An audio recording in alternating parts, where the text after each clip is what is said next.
Vou iniciar então o nosso estudo do Evangelho de Mateus. Nós estamos estudando o capítulo 15 do Evangelho de Mateus, né? Dona Irene está vindo a primeira vez, Amor tem tempo que não vem, é bom a gente ambientalizar, né? Então nós estamos no capítulo 15 do Evangelho de Mateus, numa passagem conhecida como a segunda multiplicação de pães e peixes. Segunda porque tem uma primeira que é narrada no mesmo Evangelho. Nós já estudamos ela, inclusive, algumas passagens atrás, né? É a segunda narrativa da multiplicação de pães e peixes no mesmo Evangelho. Bom, na semana passada, quando a gente iniciou, eu comecei esclarecendo justamente por que o autor do livro, ou os autores do livro, né, seja o autor do Evangelho primitivo de Mateus, que é o próprio Levi, o próprio Mateus, seja os adensadores posteriores, porque eles mantiveram essa narrativa sendo narrada em duas ocasiões. Bom, primeiro porque possivelmente isso aconteceu mais de uma vez. É a primeira certeza que a gente pode ter. E isso porque existem outros episódios do Evangelho que hoje já se sabe que eles aconteceram sucessivamente, né? O próprio Sermão da Montanha, né? O famoso Sermão da Montanha, ele aconteceu mais de uma vez. Ele aconteceu várias vezes. Lembrando que os evangelistas, né, os biógrafos de Jesus da época, né, que eram os evangelistas, dentre os 12 apóstolos, 2, né, que era no caso específico de João e Mateus. Mas também os memorialistas, como Pedro, né, que ajudou na composição do Evangelho de Marcos. Eles não tinham câmera, eles não tinham gravador. Como é que eles registravam, assim, com alguma precisão que Jesus falava, né, textos completos, episódios completos? Porque eles aconteciam sucessivamente, né? Algumas dessas curas, por exemplo, de cegos, curas de endemoniados, na verdade elas são sínteses de curas de endemoniados que aconteceram inúmeras vezes, curas de cegos que aconteceram inúmeras vezes, e aí há uma composição ali, né, um esforço de síntese do narrador para poder entregar o que seria um esboço do que acontecia sempre, regularmente. Essa é a primeira razão, então, de estar repetindo a multiplicação. Essa multiplicação aconteceu mais de uma vez. Isso é quase certo. Mas tem um outro fator, e esse é o que mais importa para a gente, que é o teor, o tema que a multiplicação de pães e peixes traz à tona novamente. O tema da necessidade, o tema da carência. Isso aí é um ponto crucial no Evangelho de Mateus. Ele usa passagens, discursos recorrentes que se sucedem e se repetem, como se fosse um looping narrativo, assim, durante todo o livro, para enfatizar a noção de necessidade e carência. Como o povo era profundamente necessitado, como o povo era profundamente carente. E quando a gente fala de necessidade, tem a necessidade protagonista e a necessidade coadjuvante. A necessidade protagonista é aquela que salta aos olhos, é a fome, é a doença, é a ferida, né? É a cegueira, é o aleijume, é aquilo que é evidente. Mas tem aquele que vem a reboque, né? Que vem como um coadjuvante, mas um coadjuvante que revela muito da alma humana, que é o abatimento. Quem está com fome não está só com fome, está com fome e triste, com fome e abatido, com fome e desanimado. Quem está doente não está só doente, quem está com dor não está só com dor, está com dor e abatido, com dor e desanimado, com dor e às vezes desesperançoso. Não é assim? Então, existe um quadro psíquico que acompanha um quadro físico. E aí, se você pega a chavinha, inverte o fluxo, você entende o seguinte, e acho que esse é o ponto central do que nós começamos a estudar semana passada. Triste todo mundo fica, seja pobre, seja rico. Abatido todo mundo fica, seja analfabeto, seja doutor.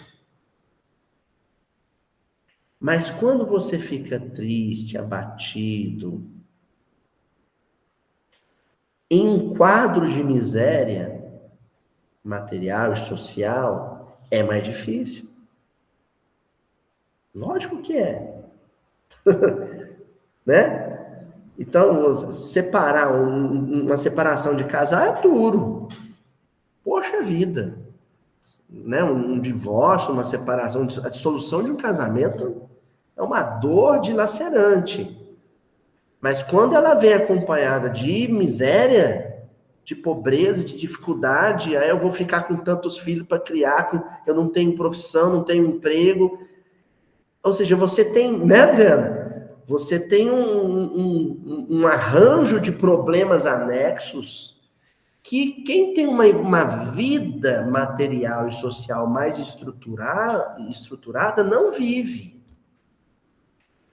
Não vive. E eu estou dizendo isso conhecendo o público, conhecendo o meu auditório, tanto o salão quanto o pessoal da internet. Aí, hoje já são quase 12 mil pessoas.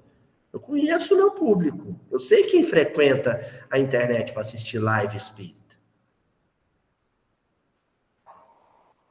Como conheço também a miséria. Como conheço o pessoal que vem aqui na nossa casa buscar uma vez por mês um pacote de açúcar, um pacote de feijão, de arroz, uma lata de óleo. Né, Adriana? E eu escuto uns, escuto outros e sei que são situações diferentes. O câncer chega em qualquer família. Não escolhe classe social. Mas há diferença entre você poder ter toda uma estrutura no Albert Einstein, né? E você ter que enfrentar uma fila no serviço público de saúde e ir para casa depois sem recurso, às vezes, para uma estrutura doméstica de tratamento. Então, é isso que Jesus é com isso que Jesus está lidando. Dor tinha em toda a Palestina. Tinha dor em Jerusalém, tinha dor na Galileia. Mas na Galileia tinha uma coisa que acompanha a história da humanidade. E que quando isso começar a se modificar, vai ser o primeiro e mais importante sintoma de que a humanidade está sendo diferente. A miséria. Não é à toa que esse foi o compromisso central, após Jesus, dos franciscanos, da família franciscana, posteriormente o trabalho de Eurípides aqui em Sacramento, posteriormente o trabalho do Chico, né?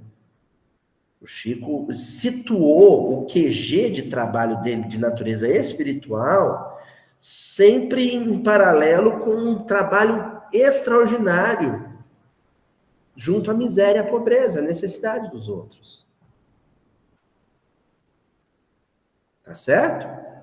Então, é só para a gente poder entender por que uma passagem que Jesus multiplica pães e peixes, e a parte mais importante não é aquela em que ele multiplica os pães e peixes, mas a parte em que ele divide os pães e peixes, em que ele distribui os pães e peixes, em que ele partilha os pães e peixes. Todo mundo fica impressionado com o fato de ele multiplicar um pouco. Mas a parte mais extraordinária é ele repartiu muito. Essa é a mensagem central. A capacidade de repartir muito.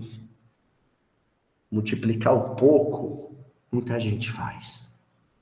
Multiplicar o pouco, muita gente sai do zero e vai para 1 milhão. Aliás, a grande parte dos discursos de autoajuda, discursos, né, de prosperidade econômica e palestras em workshops, em grandes eventos. As pessoas narram a sua epopeia de como elas pegaram pouco e transformaram em muito. Como elas pegaram poucos pães e multiplicaram isso. Pouco recurso material e transformaram em muito recurso. Pouca instrução intelectual e transformaram em muita instrução intelectual. Como é que saiu da escola pública e chegou em Harvard? Muita gente faz isso. Mas o mais importante dessa passagem é quando Jesus pega a abundância e partilha. Isso poucos fazem no mundo. Pegar o seu muito, pegar a sua abundância e partilhar. Isso poucos fazem. Isso é pouco notado nessa passagem. Tá bom? O versículo 29, que a gente estudou semana passada, ele faz uma referência geográfica interessante, né? Menciona que Jesus chegou na Galileia e lá ele procurou um monte, um lugar mais altozinho para se situar. E ali ele começa o trabalho de cura, né? E aí a gente trabalhou, citei inclusive dois autores, né? O Warren Carter e o N.T. Wright, que são autores que trabalham com essa composição de uma espécie de reino dos sofredores, né, que Jesus arregimenta, que ele vai organizando assim, uma espécie de nação de oprimidos. É o aleijado, é o cego, é a viúva, é o órfão, é o criminoso em regeneração, a prostituta abandonando a prostituição. E essa gente vai sendo atraída por Jesus como uma espécie de insetozinho em torno da lâmpada, né? Em torno da lâmpada, da luz. E ali ele vai formando um reino de mendigos, um reino de mal vestidos, de maltrapilhos, um reino de analfabetos, um reino de doentes, de enfermos, né? Uma espécie de reino. Então a Galileia, por se situar a mais de 220 metros abaixo do nível do mar, ela representa na estrutura social palestina vou usar um termo da sociologia marxiana, né? Esse looping proletariado, ou seja, a escória da sociedade, a gentalha da sociedade, a gentinha da sociedade. Enquanto Jerusalém fica subentendido, por ser a parte mais alta, 710 metros acima do nível do mar, então, ou seja, entre uma região e outra dá mais de 1.000 metros de diferença, né, de altitude. Jerusalém representa o oposto, é ali que está a nata, a creme de la creme, né, os doutores fariseus do Sinédrio, estão ali em Jerusalém. E aí Jesus escolhe ficar onde? Nós voltamos à mesma questão. Ora, mas por que ele não ficou em Jerusalém? Lá também não tinha sofrimento? Tinha sofrimento também. O mesmo sofrimento que em Jerusalém, tinha na Galileia. Só que em Galileia tinha um que não tinha em Jerusalém. A miséria. E ele escolhe ficar ali. Ah, porque aí o sofrimento lá é maior, então as coisas ficam mais difíceis de serem revertidas ou convertidas em luz espiritual? Não. É mais fácil. Olha só que interessante. O sofrimento psicológico agregado ao sofrimento físico é maior. Mas, em contrapartida, a predisposição para a mensagem do Evangelho também é maior. Em Jerusalém, o pessoal era mais refratário, mais blindado, sabe? Mais hermético para a mensagem de Jesus. Na Galileia havia uma abertura. E aí, então, acho interessante o N.T. Wright mencionar isso, que Jesus vai compondo uma espécie de reino mental. O reino dele não é de territórios, não é de riquezas, não é de minérios, não é de exércitos, é um reino psíquico. O domínio que ele exerce sobre as pessoas, e é um domínio mesmo, é um domínio mental.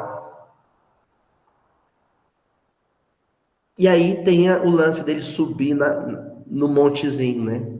É uma espécie de trono que ele ocupa ali, na parte mais baixa, na parte, portanto, também de forma análoga, mais pobre, ele é uma espécie de rei dos plebeus, rei dos miseráveis, rei dos oprimidos, rei dos sofredores.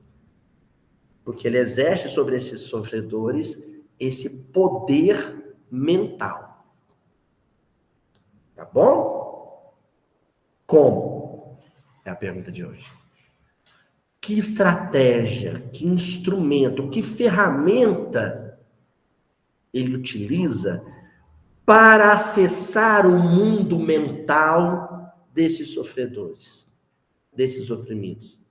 É como se ele tivesse uma espécie de grampo de cabelo. Já viu essas coisas, MacGyver, né, amor? Em série, o sujeito vai lá, tira um grampo, um clips de papel e abre o cofre.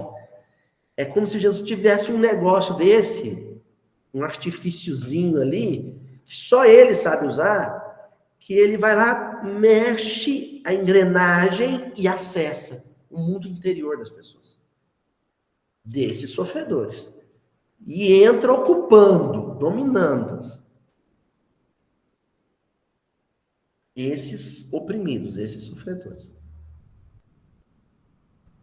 Que ferramenta é essa? Que instrumento é esse? Nós vamos ver hoje. Então, Mateus, capítulo 15, versículo 30, que vocês estão vendo aí no quadro. E aproximaram-se dele muitas turbas. Aí vem a turma, né? Que agora estão com tudo, essa turma agora, ó. Trazendo consigo coxos, cegos, aleijados, mudos e muitos outros. E os depuseram junto aos pés dele, e ele os curou. E esse muitos outros aqui, gente, aí a gente pode pegar isso, fazer a hermenêutica, rasgar o véu, trazer para a contemporaneidade brasileira, e esse muitos outros viram negros, LGBTQIA+, e o que vier a reboque disso, mulher, a figura feminina, a mulher da favela, né? Muitos outros que estão à margem. O livro do Warren Carter, que eu mencionei semana passada, né, é o Evangelho de Mateus a partir das margens, pelo olhar do marginal. Marginal não é o fora da lei. Quando a gente fala em termos sociológicos, marginal é aquele que está jogado para escanteio. Aquele que não é bem visto, aquele que não tem tantas chances, aquele que não é lembrado. É isso. Aquele que não é lembrado e considerado pelos poderosos. E aqui no versículo, a lista começa, mas não termina. Esse muitos outros é uma reticências. Por quê? Porque o evangelista não poderia mencionar aqui esses muitos outros. Ele não poderia mencionar aqui o homossexual no texto bíblico. Ou se mencionou, talvez tenha sido até suprimido, muitos outros, mas fica subentendido. Ele não ia mencionar aqui a mulher, a figura feminina. Ele não ia mencionar aqui o idoso. Ele não ia mencionar aqui, o estrangeiro. Mas está aqui, está embutido. É uma família de marginais, ou de marginalizados. É melhor usar a expressão de marginalizados, de excluídos, de abandonados, de esquecidos pela elite da sociedade palestina da época, tá?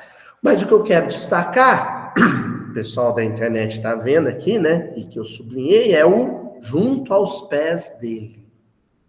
A chave está aqui. Junto aos pés dele. Esses oprimidos, esses deficientes físicos, esses pobres, esses analfabetos, eles eram trazidos e colocados aos pés dele. A gente já estudou sobre a simbologia do pé, né? Isso aí, quem traz esse instrumento decodificador é o Emmanuel, no livro Pão Nosso, e no Caminho, Verdade e Vida também, o pé como base da mente, que é o sentimento. O pé é o alicerce da estrutura psíquica, é a emoção, é o sentimento, é o afeto, né? No outro extremo, do intelecto, da razão, do cálculo, do cognitivo.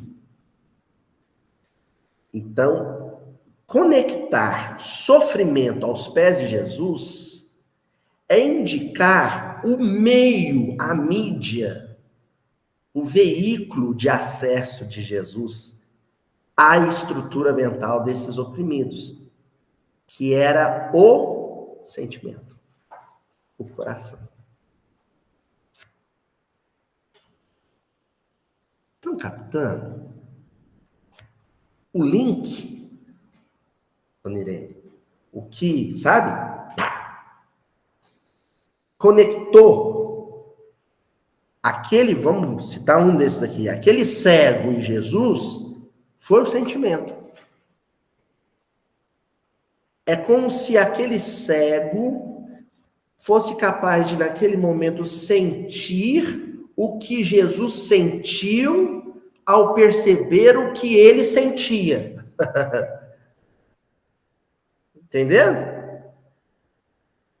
Ele chegou lá com sentimentos, com emoções, a flor da pele. Vocês imaginem, dizem para você que alguém pode curar sua cegueira e você está diante desse alguém, na iminência de ter uma cegueira curada. Como é que está o coração? Né? Tipo o Big Brother no paredão, né? Assim? Aí mede lá o batimento cardíaco. Jesus era capaz de se conectar a esse coração. E o coração de Jesus batia no mesmo ritmo, mesmo compasso. Ali você tinha uma sintonia profunda de emoções.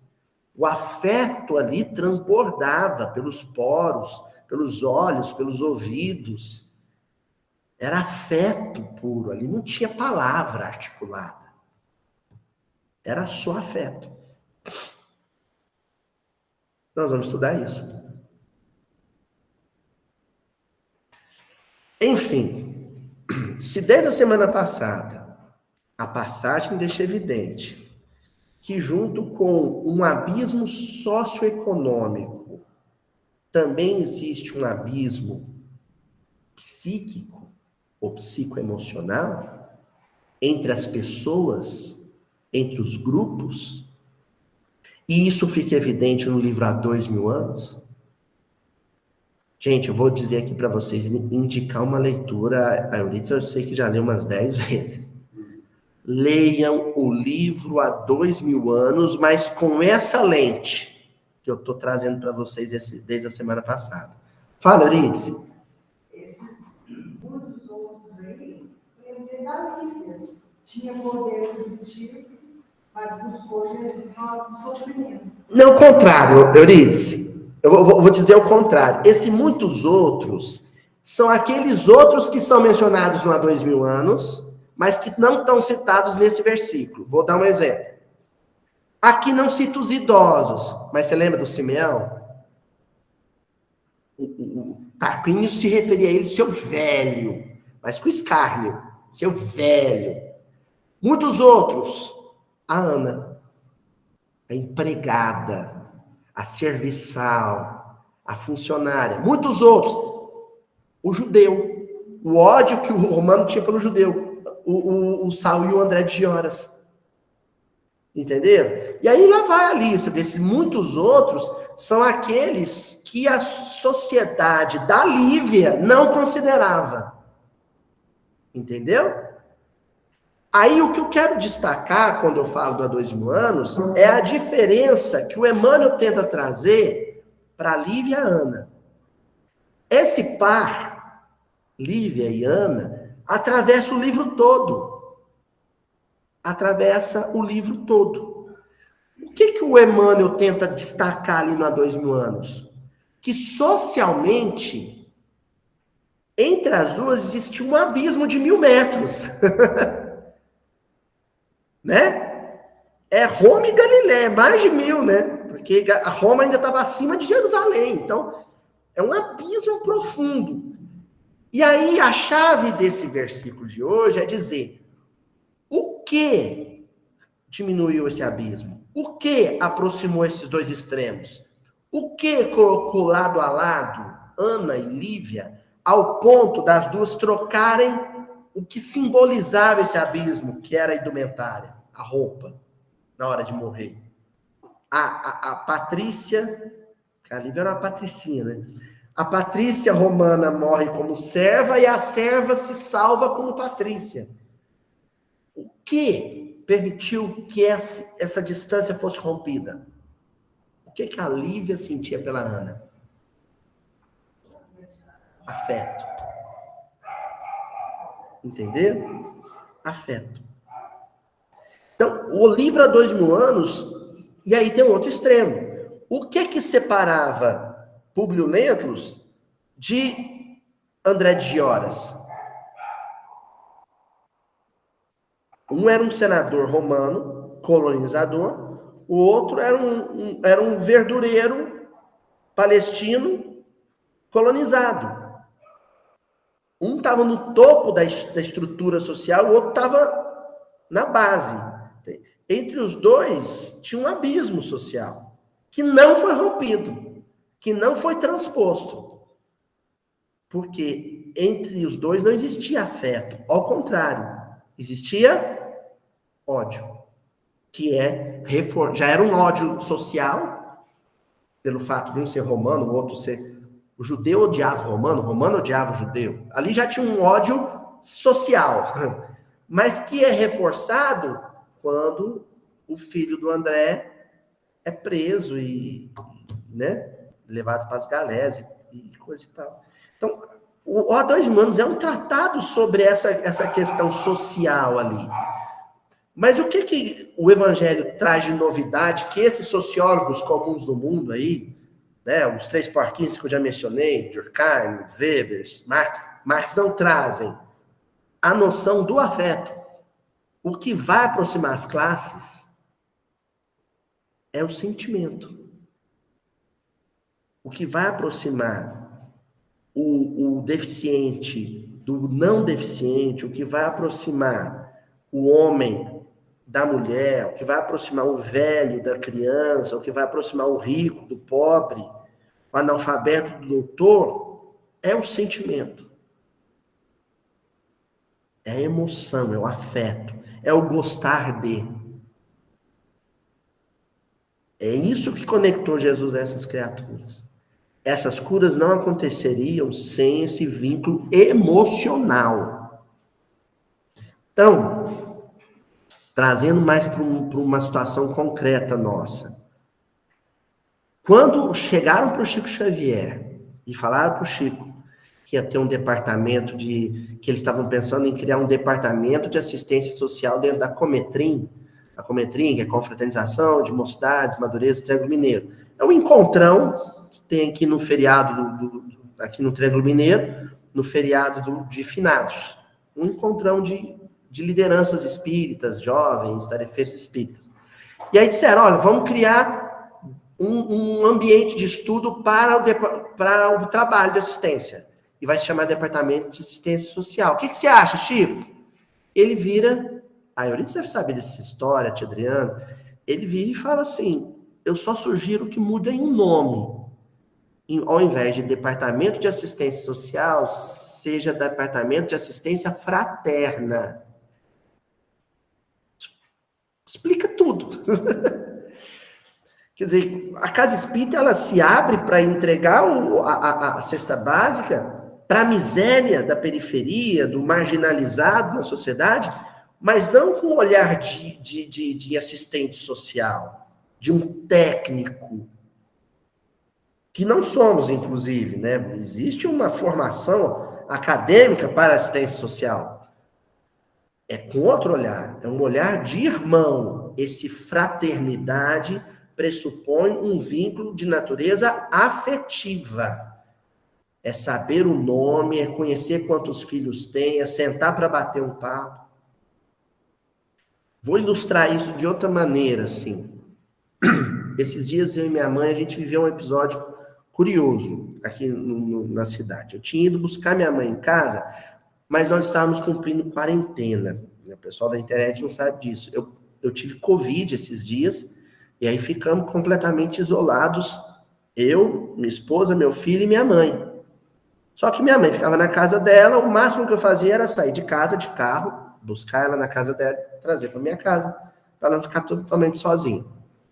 E aí aconteceu da gente, nesse translado, num sinaleiro, aí um rapaz que pedia moedinha no sinaleiro vinha se aproximando, né? E aí eu falei, eita. Aí ele, de longe, pediu para eu abaixar o vidro. Eu falei, ai meu Deus, eu tava de máscara, minha mãe de máscara, em 95. Eu falei, já me fiquei incomodado eu ter que abaixar o vidro, né? Mas também não queria lardear, não queria falar assim, ó, alto lá, estou com Covid. Ele veio aproximando, mas ele parou onde eu achei que ele devia parar, e lá ele ficou. Aí minha mãe já arrumou para pegar a bolsa, para pegar a moedinha, eu segurei a mão da minha mãe. Não vai fazer sentido eu entregar a moedinha e uma carga viral junto, né? A situação dele é diferente, né? Não tem plano de saúde, é muito mais complicado. Aí ele perguntou se eu tinha moedinha, eu falei que estava sem aquele momento, para não dizer para ele que eu estava com Covid, para não criar mal-estar. Nem sei se eu fiz certo ou não, se eu devia ter dito, mas ele ficou lá. Aí ele começou a bater papo comigo. Virou para mim e falou assim, mas hoje é o meu último dia também aqui, e de longe. Eu falei assim, é mesmo? Ele falou, porque eu vou fazer amanhã, tô indo, e todo feliz. Amanhã eu vou fazer uma entrevista de emprego. E aí vai ter que fazer exame médico. Aí na hora eu já pensei, ainda bem que eu não dei a moedinha, né? Que eu ia melar o esquema dele com Covid, né? E aí ele começou a me contar a alegria que ele tava, que aquele era o último dia dele no sinaleiro, pedindo moedinha, porque ele ia fazer uma entrevista de emprego. Oi? Brasileiro. Né? E ele todo entusiasmado com isso. E ali ficamos, o sinaleiro demorou o sinal e bateu um papo assim à distância.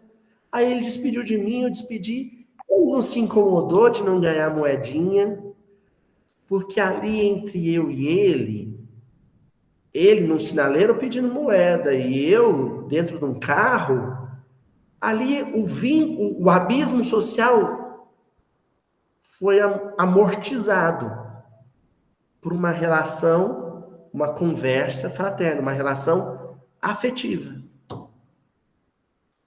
Um movimento ali de aproximação afetiva. Não foi simplesmente tome sua moedinha e vai para o seu canto social. Se ponha no seu lugar. Não foi isso. Houve um processo de aproximação ali, que transcendeu a questão da moeda, do dinheiro. Está entendendo? Bom, como nós estamos falando justamente disso, né? Só para reforçar como essa questão dos pés representa o reconhecimento do sentimento envolvido no diálogo, né? Eu separei aqui como referência cruzada duas passagens em Marcos, uma da filha de Jairo, do Jairo, né? Que foi o primeiro caso que a gente estudou aqui no Mildinha, 11 anos atrás, né? Eis que se chegou a ele um dos principais da sinagoga, principal da sinagoga, o chefe da sinagoga, chamado Jairo, e vendo-o, prostrou-se a seus pés. Jesus era um pescador, nessa altura ele era um pescador em Cafarnaum, pobre. Jairo era o chefe da sinagoga, mas naquele momento houve um nivelamento na relação, porque as posições sociais desapareceram no momento em que o Jairo reconhece nos pés de Jesus a sua salvação, reconhece no sentimento de Jesus. Na verdade esse sentimento não estava nos pés, estava no corpo todo, estava no olhar, né? Na hora que ele chega e fala, minha filha está morrendo, era a filha de Jesus que estava morrendo. Estão entendendo isso? Jesus não tinha filha, mas o olhar de Jesus para ele, a reação de Jesus, é como se fosse a filha de Jesus morrendo. Ele era sentimento puro. Que foi o que aconteceu entre Jesus e Lívia, quando a Flávia estava doente no livro há 2000 anos. Essa proximidade de Lívia com Jesus é um vínculo afetivo que se estabelece entre a patrícia romana e o judeu pobre, em função da compaixão que ele demonstrou pela dor dela de mãe. Mas um vínculo que não aconteceu com Emmanuel, com Públio Lentulus. Ele, o Públio, não foi capaz de perceber o que Jesus estava sentindo. Então, o fluxo de emoções, a troca de emoções não aconteceu. Pelo menos não naquele momento que devia ter acontecido. Né? Vai acontecer mais tarde. Depois tem uma outra passagem que é semelhante à que a gente já estudou, só que no Evangelho de Marcos, aliás, a primeira é Marcos 5, 22, depois Marcos 7, 25, que diz assim, porque uma mulher cuja filhinha estava possessa de espírito imundo, ou seja, caso de obsessão, tendo ouvido a respeito dele, veio e prostrou-se-lhe aos pés, de novo. Ela sabia que o que iria sanar a situação dela era estabelecer com aquele homem um vínculo que fosse de natureza emocional, afetivo, sentimental. Ela não foi lá pedir conselho, orientação clínica para o caso da filha. Ela só foi lá falar, minha filha está aqui, ela está endemoniada. Ela nem perguntou o que eu faço. Ela só mostrou a filha. Mas ela se sentiu, né, pelo olhar daquele homem, tão amada. O astral subiu tanto, o tônus vital se elevou tanto, que ela, a mulher, foi capaz de, vamos dizer assim, desvincular a filha daquele assédio espiritual. É por isso que Jesus sempre dizia, vai, a tua fé te curou. A sua mudança de disposição ante o próprio sofrimento. Mas essa mudança de disposição ante o próprio sofrimento só aconteceu porque ela se sentiu amada. Então o lance aqui, gente, é de amor. E o texto principal da literatura espírita, e quando eu falo literatura espírita, eu gosto de restringir a psicografia do Chico Xavier e obra kardeciana, sobretudo a obra kardeciana. Mas o texto principal está no capítulo 11 do Evangelho segundo o Espiritismo, amar o próximo como a si mesmo, lei de amor. Esse texto é fundamental e definitivo. Eu digo definitivo porque se não tivesse mais nenhum outro, ele contém tudo. É um texto do Lázaro, eu acho que não é à toa. Aquele episódio de Jesus indo curar o amigo Lázaro é afeto puro. Para mim, assim, essa passagem do Evangelho de João, quando João diz assim, e Jesus chorou, e Jesus chorou, você vai no velório de um amigo, encontra as irmãs desse amigo, abraça elas e chora junto. Pronto. Isso tem um nome, amor. E esse amor é tão grande que muda a circunstância. Oi, Violência. Você pode guardar a ajuda, mas nessa leitura, elas não falam assim que o amor substitui a personalidade. Vamos citar ela aqui, é essa mesmo. É a principal, vou fechar com ela. Então vamos lá. A Euridice puxou, minha língua eu vou falar. Ó, os trechinhos que eu selecionei aqui. A Euridice, ela dá os spoilers, tudo. Ela vai de madrugada, monta o estudo, volta para cá e vem só conferir se vai sair do jeito. Ó, o amor resume a doutrina de Jesus toda, inteira. Visto que esse é o sentimento por excelência. E os sentimentos são os instintos elevados à altura do progresso feito. Olha só. Pé representa sentimento. Tá, tudo bem, mas tem pé limpo e pé sujo.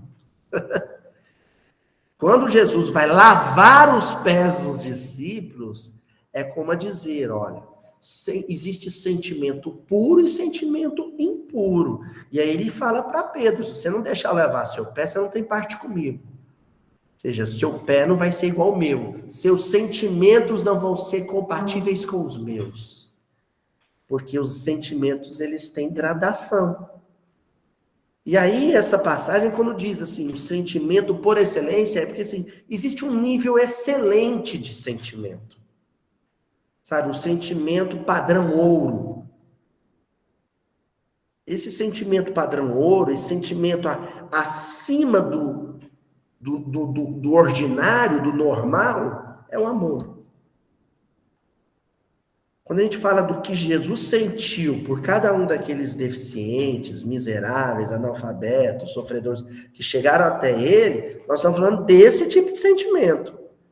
É um sentimento depurado, fino, sabe? Um sentimento fino. Aí o Lázaro acrescenta, em sua origem, o homem só tem instintos. Eu falo isso, o pessoal que abraça a família Pet, né, a dona Cíntia, não gosta do que eu vou falar, mas aquilo que a gente chama de sentimento no cachorrinho é instinto. É instinto. É sentimento mais bruto. Se a senhora começar amanhã a maltratar o seu cachorro, ele deixa de dar carinho para a senhora. Ele vai te dar uma dentada. Vai. Vai maltratar até ele. Isso aí é lei da natureza. Isso é lei da natureza. Ele precisa disso.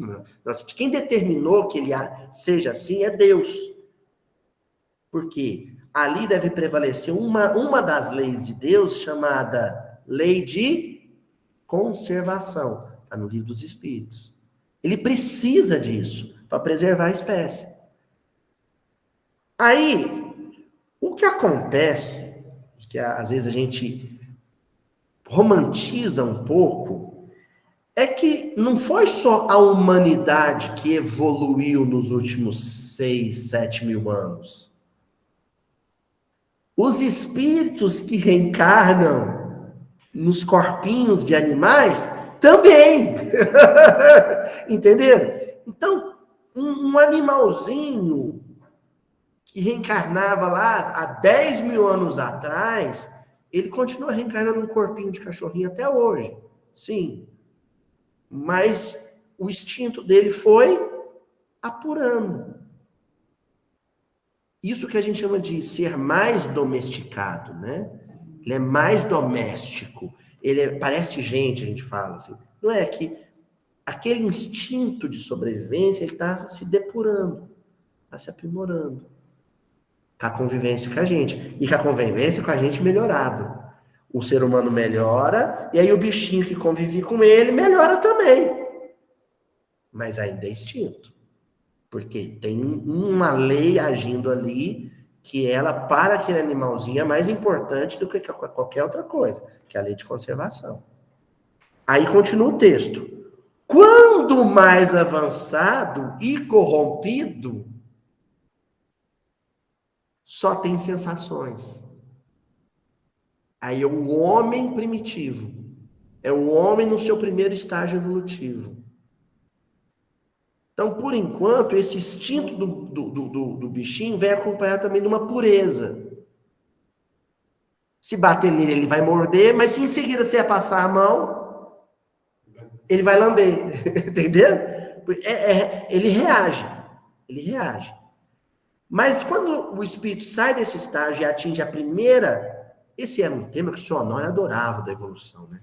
E atinge a primeira etapa da evolução humana, que é o homem primitivo, aí você bater, ele guarda a sensação, se em seguida você for dar um beijo, ele vai recusar seu beijo, porque ele guardou a sensação. Por isso é que diz, mais corrompido. Aliás, aquela ingenuidade do instinto não existe mais. A sensação. Porém, está caminhando. A gente acha que está piorando, mas está melhorando. A gente acha que a humanização do espírito é um passo atrás e não é. Ele vai melhorando. Continua o texto, ó. Quando instruído e depurado, tem sentimentos. Aí é a civilização. Aí não é um homem primitivo mais, é um homem civilizado, ele tem sentimentos. Aí surge, por exemplo, instituições como a família. O vínculo fundamental de uma família é sentimento. Mas todos os sentimentos que aproximam e enlaçam uma organização familiar são puros? Não. Na família tem ciúme, na família tem inveja. E aí a primeira narrativa bíblica é o drama de Caim e Abel, justamente para demonstrar isso. É um sentimento, mas um sentimento que ainda carece de ser burilado, aperfeiçoado, depurado. Aí encerra esse parágrafo.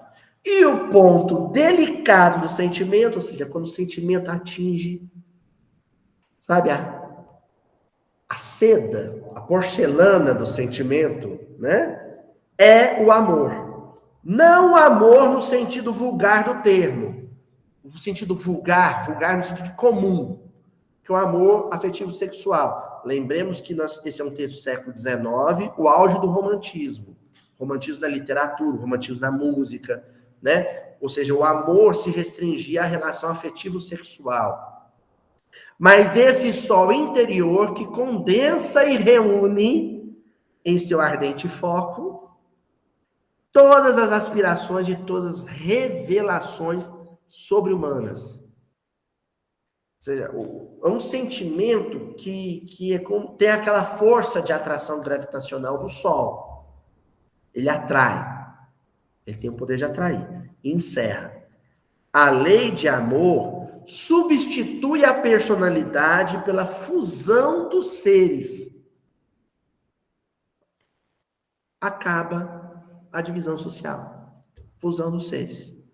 Aí não tem mais rico, pobre, doente, saudável, homem, mulher. Substitui a personalidade. Essa persona é quem você é psicologicamente, soma das inúmeras encarnações, mas também quem você é socialmente. Você ocupa uma posição social. Eu sou homem no Brasil do século XXI, tenho uma graduação, uma pós-graduação, sei ler, sei escrever, ganho tantos salários mínimos, entendeu? Eu tenho uma personalidade. Isso tudo desaparece com o amor, desaparece, fica só o amor e extingue, para mim, o que fecha, extingue todas as misérias sociais. Esse texto era uma bomba para o século XIX.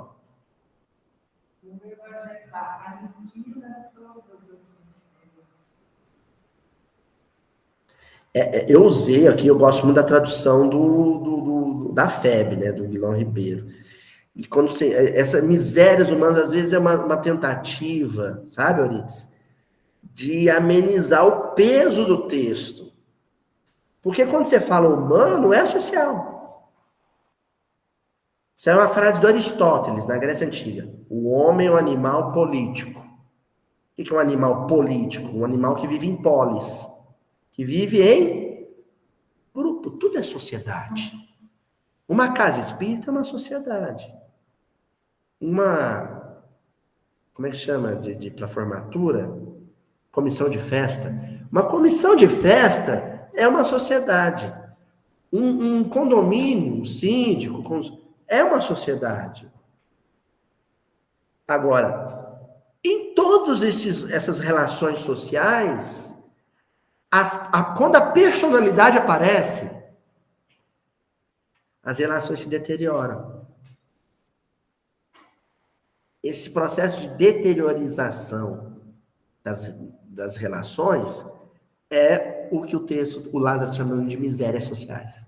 Não é só pobreza, é tudo que azeda a relação homem-mulher, pobre-rico, jovem-criança, corintiano e palmeirense, sei lá, entendeu? Espíritas e católicos, tudo aquilo que degenera a relação social. Onde tem amor, há um saneamento disso, uma regeneração disso. O que foi degenerado, regenera. O amor é a cola, é a liga que funde, sabe? As personalidades num ser só, homem, o humano. Tá? Depois desse texto fundamental, nós já estamos no finalzinho já. Esse relógio está certo, será? Quantas horas aí? Isso mesmo, ó. Nós vamos lá. Vou até, perdão, pulei um trecho aqui. O livro Consolador, na terceira parte, no capítulo 3, intitulado Amor. O Emmanuel vai comentar sobre essa gradação do sentimento, né? E o sentimento excelente sendo o amor, ele diz assim: o amor é a lei própria da vida, e sob o seu domínio sagrado ao reino que eu falei. Domínio sagrado do amor. É essa autoridade que Jesus passa a exercer sobre aqueles que se sentem amados. Todas as criaturas e todas as coisas se reúnem ao Criador, dentro do plano grandioso da unidade universal. Unidade universal, olha. Estão vendo como tudo vai para o processo de unificação do corpo social em torno de um sentimento? No caminho dos homens é ainda o amor que preside a todas as atividades da existência em família e em sociedade. A proposta aqui é que o amor seja o fiel da balança nas relações humanas, todas elas. E é interessante que a gente vai pegando os códigos de lei desde o de Hammurabi, lá na Mesopotâmia antiga, né? Na Babilônia antiga, desde Hammurabi, você pega o Código de Hammurabi até a Constituição de 1988 aqui no Brasil, e você vai percebendo como a lei de amor vai triunfando no código. Primeiro lá, olho por olho, dente por dente. Lá, o Código de Hammurabi, você pega lá o granito preto, vai ver o texto, escrito com cuneiforme, aí você acha lá, se alguém for pego roubando, você vai lá e corta a mão dele. Aí você pega a Constituição brasileira, já está lá assim: todos são iguais perante a lei, o princípio da isonomia, né? E assim, é um texto lindíssimo, né? É chamada de Constituição Cidadã, não é à toa. Né? Você vai percebendo como o código que rege as relações sociais vai, com o passar dos séculos, cada vez ficando mais parecido com o texto do Evangelho. Não com um texto religioso, do ponto de vista dogmático, mas com um texto que é o humanismo na sua essência mais pura. Qualquer humanista da história da humanidade pegaria o texto do Evangelho, pega o texto do Evangelho, e ali, num texto como esse, Lei de Amor, você não encontra ali dogma religioso. Encontra ali o princípio básico para a harmonia social. E aí, encerrando, ó, reconhecida a luz divina em todos os ambientes, observaremos a união dos seres, ó, Emmanuel falando, a união dos seres como um ponto sagrado de referência dessa lei única que dirige o universo. E quando fala lei única que dirige o universo, porque é a mesma lei de atração gravitacional. Não é à toa que o Bourdieu, o Pierre Bourdieu, vai usar o termo campo para tratar das relações humanas. Ele está falando do termo campo gravitacional, campo, sabe? Campo eletromagnético, todos esses campos que a física estuda. Porque existe um princípio de relação, não vou falar atração, né? Que às vezes também é de repulsa, né? Mas um princípio de relação entre as partículas, entre os átomos, entre as moléculas, entre as esferas, né, os corpos celestes. Existe ali alguma coisa que harmoniza. Esse princípio de harmonização que vale para a física, vale para a sociedade. É uma única lei. É o amor. A mesma lei que faz a Terra estar girando no mesmo lugarzinho há tanto tempo, é a mesma lei que faz o Murilo coçar as costas da Cíntia, né, durante o miudinho, todas as reuniões. Ó, livro Mais Luz, o livro Uma Mensagem do Batuíra, capítulo 2. Amor, vírgula, a solução. Acho ótimo esse título. Amor, vírgula, a solução. Se algum companheiro perde a força do ideal, sejamos aquele suporte de amor que o escore na travessia do desânimo, a fim de que o vejamos refeito para a bênção do serviço. Todo o trabalho de socorro social a quem vive uma situação social de risco, vou dar um exemplo, pessoas que vivem em situação de rua. Nós temos aqui uma grande tarefeira desse setor, que é a Adriana de Macedo. A Adriana sabe disso. O lance não é o conteúdo do Marmitex que é entregue, o conteúdo do copo descartável que é entregue. O lance é o... Você me enxergou aqui? É você romper com um câncer da nossa sociedade chamada invisibilidade social. Existe uma coisa tóxica na nossa sociedade, que eu mencionei quando eu falei há um tempo atrás, né? A gente falou um pouco sobre isso, né? O comportamento blasé, lembra da gente falar sobre isso, né? Que é essa coisa do passar e não notar. É isso, o outro perdeu a força do ideal, perder a força do ideal, isso que o Batuíra está chamando, né? Perder a vontade de trabalhar, a vontade de fazer a barba, a vontade de tomar banho, perder a vontade de sorrir, perder a vontade de cantar. E aí você se aproxima para revitalizar esse ser humano, para dar para ele novamente ânimo, ânima, alma, vitalidade, vontade e de repente ele tá ali te contando a história de vida dele, não é, tia Adriana?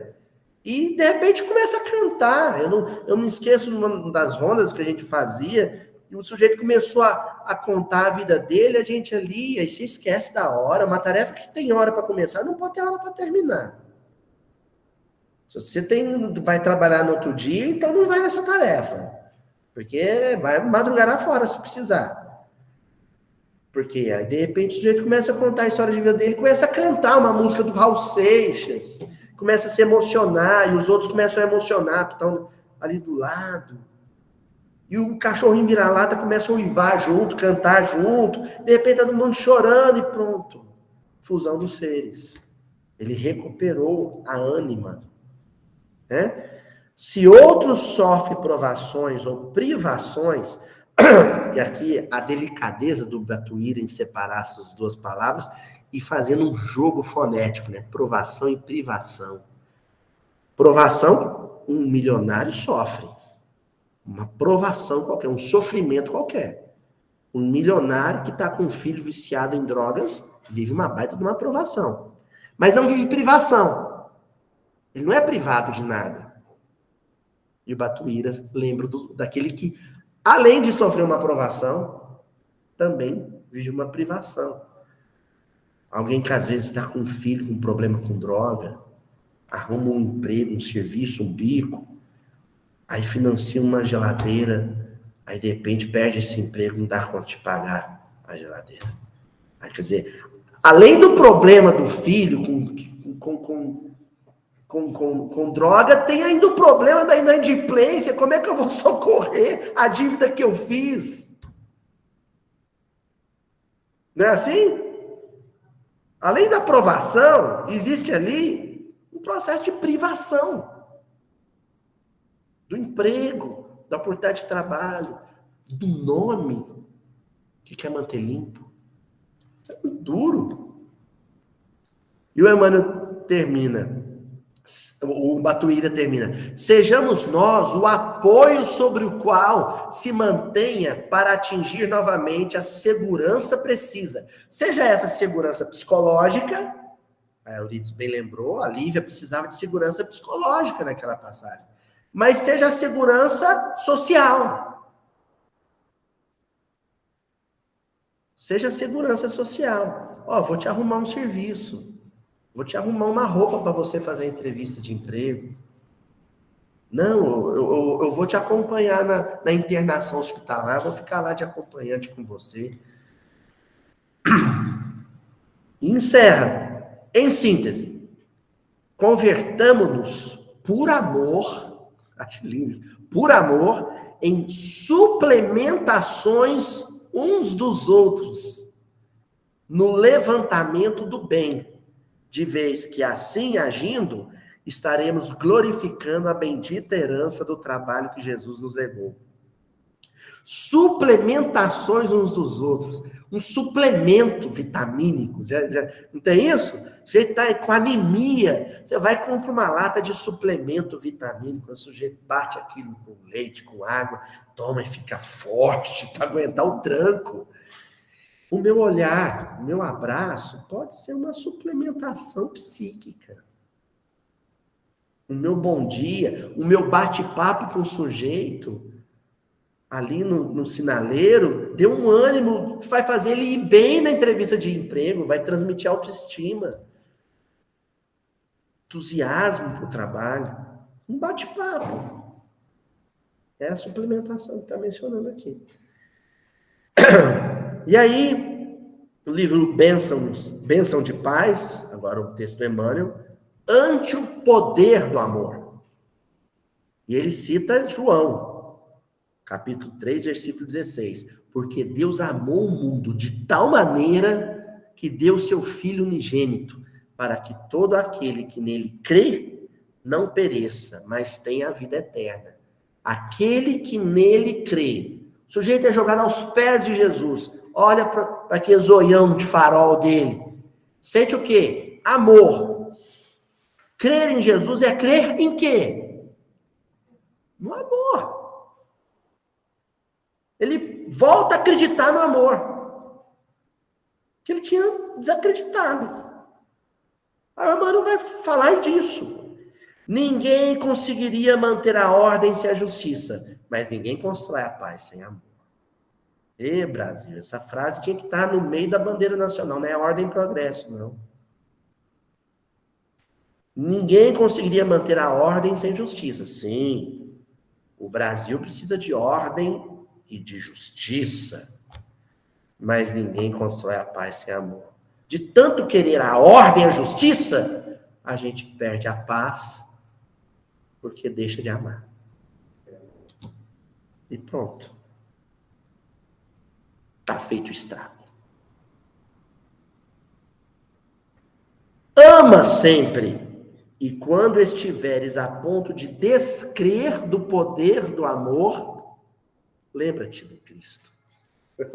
Lembra desse versículo, dessa passagem, dos cegos, coxos, mendigos, analfabetos, sendo levados aos pés dele para se sentirem amados. E saindo dali curados, animados, entusiasmados com viver.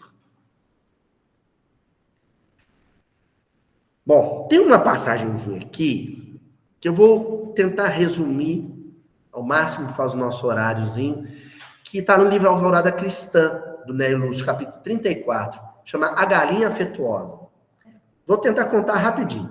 Escova galinha uma vez, tinha um ovinho lá, tia Adriana, mas ele amava aquele ovinho, punha na asinha dela, picava o ovinho com carinho, como se fosse um beijinho, amava aquele ovinho. Um dia, o ovinho, né, o bichinho nasceu, saiu de perto dela, foi pro lago e saiu nadando no lago, era um pato. Ela ficou triste com aquilo, mas o patinho foi embora, né? Mas ela amou aquele patinho, cuidou, aqueceu, até chocar. Aí que ela voltou pro ninho dela, tem um outro ovinho lá, ela começa a chocar o ovinho, é delícia, o ovinho, tô cuidando dele, e dá amor, e põe na asa dela, e aquece o ovinho. Um dia, quebra o ovinho, sai de lá, daí uns dias, o bichinho que ela achou que era um pintinho, sai voando, era uma águia, um gavião, um bicho, uma rapina qualquer. Aí ela fica triste, achei que era o meu pintinho, mas não era. Aí volta pro ninho, tem um ovinho lá de novo no ninho, começa a chocar o ovinho e tal, e com tanto amor, um dia o ovinho sai lá de dentro, era um jacaré. O jacarezinho vai embora, ela fica, amava o jacaré, mas o jacaré seguiu o destino dele. Até que ela volta, outro ovo. Ah, esse é do meu pintinho, e começa a chocar o ovinho, tanto amor, tal. Uma serpente. Aí um dia ela encontra com a outra galinha, comadre dela, falou, eu cuido meus ovinhos com tanto amor, mas dou tanto afeto com meus ovinhos, mas quando eu vejo, eles não se parecem comigo. Cada um tem uma característica e segue seu rumo, mesmo eu tendo dado tanto amor. Aí a galinha veterana, galinha mentora, diz para ela assim, ó, temos filhos, irmãos e parentes diversos, que de modo algum se afinam com as nossas tendências e sentimentos. Cada um daqueles sofredores que foram levados até Jesus, receberam amor de Jesus. Jesus não tinha garantia nenhuma de que com saúde eles iam refletir aquele afeto que receberam. Ele não tinha garantia nenhuma. Um daqueles aleijados, ele pode ter curado, ele levantado dali e assaltado alguém que passava. Mas continua a galinha, sabe?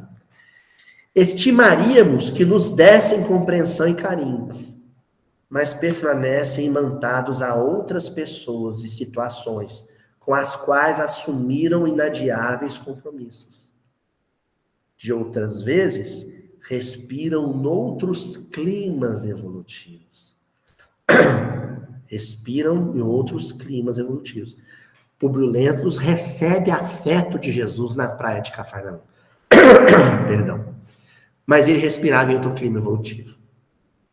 Por isso que Jesus fala, é do seu querer me seguir hoje ou mais tarde. Vai depender de você. Mas faz o que você quiser.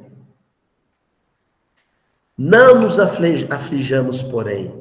A cada criatura pertence a claridade ou a sombra, a alegria ou a tristeza, do grau em que se colocou, o grau, o patamar em que se situa.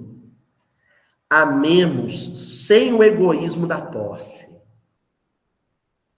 e sem qualquer propósito de recompensa, convencidos de que Deus fará o resto. Eu vou até onde o amor me permite. O amor permite tudo, né? Mas eu só amo. Só amo. Para além do amor é o impossível. Para além do amor é o impossível. E eu digo para além do amor humano. E esse humano envolve inclusive os cristos. Humano no sentido de criatura. O que vai além do amor das criaturas, do amor do criado, é o amor do Criador. É o amor do impossível. Jesus tinha essa noção. O homem atinge a excelência do sentimento, que é o amor, só que não cessa aí. O amor, ele mesmo quando atinge o seu grau de depuração, ele não cessa o seu processo de expansão. Ele cresce, cresce, cresce. O amor por uma terra, um planeta, um orbe, o amor por uma galáxia, ele não cessa. É o amor dos Cristos. Mas ele nunca atingirá o amor de Deus. Que esse é o amor do impossível, o amor do infinito. É o amor do Criador.